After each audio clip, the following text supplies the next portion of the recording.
Francis Canton habang nanonood ng wrestling. Tingnan mo yung date na, 2008 pa.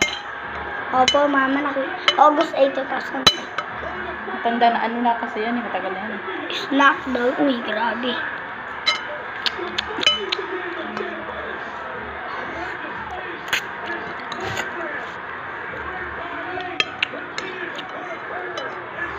Loko nuwang sa akin.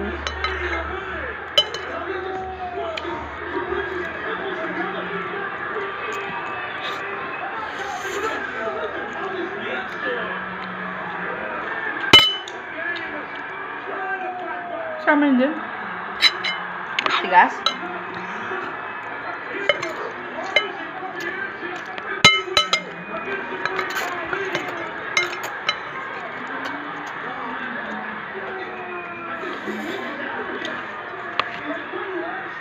Ay, si Triple H, kawawa naman.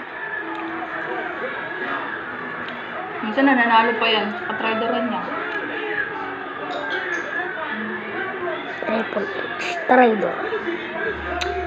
Traitor pala si Triple H. Siyempre, kapag natumbanin nila yung kalaban nila, pwede na sila maglaban.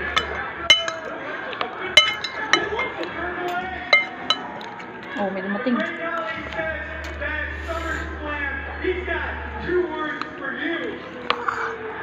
Game over. Gagi, piniga yung yung mata.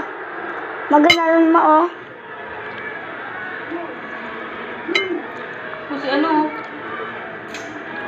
Si Mark Henry. Yung mataba. Buhat man yan ni John Cena. Nakita ko niyan kanina. Mabat dalawang battle siya. Binigyan siya ng last chance. Sino? Si Mark Henry. Mark Henry boss. Uy, 2011 mo. Iba yan. Malok, 2011. Yeah, I already.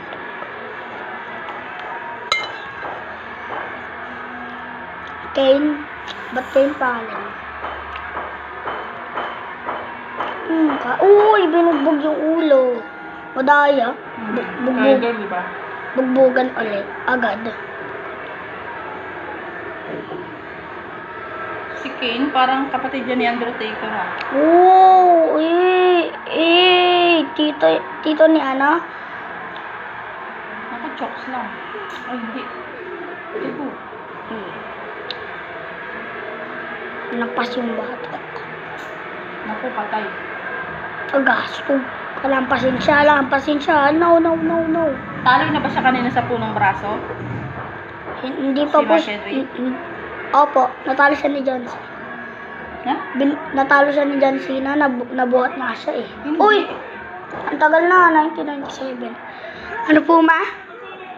Hindi ko na nga kilala yung mga yan. Sobrang tagal na yan ah. 1987. Ano po, ma? Hindi, doon lang si Kane tsaka si Mark Henry lang. Sinong panalo sa kanila? Si Mark Henry? Si Kane. Parang si Kane, no? Si Mark Henry. Si Kane. Kasi nung tumunog yung bell, ibig sabihin nun nandaya na siya. Talo na siya nun. Sino? Si